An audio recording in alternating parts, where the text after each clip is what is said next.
భారత సైనికుల పోరాటానికి భగవంతుని ఆశీస్సులు తోడుగా ఉండాలని తూర్పు గోదావరి జిల్లా బిక్కవోలులోని లక్ష్మీ గణపతి సుబ్రహ్మణ్యేశ్వర స్వామి ఆలయాల్లో ఆయన ప్రత్యేక అభిషేకం పూజలు నిర్వహించారు. అనంతరం జాతీయ పతాకాలు పట్టుకొని గుడి చుట్టూ ప్రదక్షిణ చేశారు.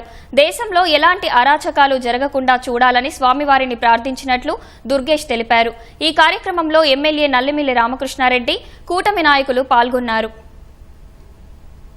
సురుల్ని కాపాడి అసురుల నుంచి వారిని రక్షించినటువంటి సుబ్రహ్మణ్య స్వామి లాగే వాళ్ళ దుష్ట ముష్కరులు ఈ భారతదేశం మీద ఉగ్రవాద దాడి చేస్తే దాని నుంచి మనందరినీ కాపాడుతున్నటువంటి నిజమైన సైన్యాధ్యక్షులు మన భారత సైనికులు. అటువంటి సైనికులు వారు చూపిస్తున్నటువంటి తెగువ, చేస్తున్నటువంటి త్యాగం, వీటిని దృష్టిలో పెట్టుకుని వారికి ఆత్మస్థైర్య ధైర్యాలు ఇవ్వాలనేటువంటి మాటతోటి సుబ్రహ్మణ్యేశ్వర స్వామి వారికి అభిషేకాలు చేసుకుని మేమందరం కూడా ఒకటే ప్రార్థించాం. కాశ్మీర్ నుంచి కన్యాకుమారి వరకు శాంతి కాముక దేశంగా ఉన్నటువంటి ఈ దేశంలో ఏ రకమైన అరాచకం జరగకూడదనేటువంటి మాటని ప్రార్థించడం జరిగింది. దేశం సమగ్రతగా ఉండటానికి మనం అందరం కలిసి కృషి చేద్దామనేటువంటి మాటను తెలియజేస్తాం.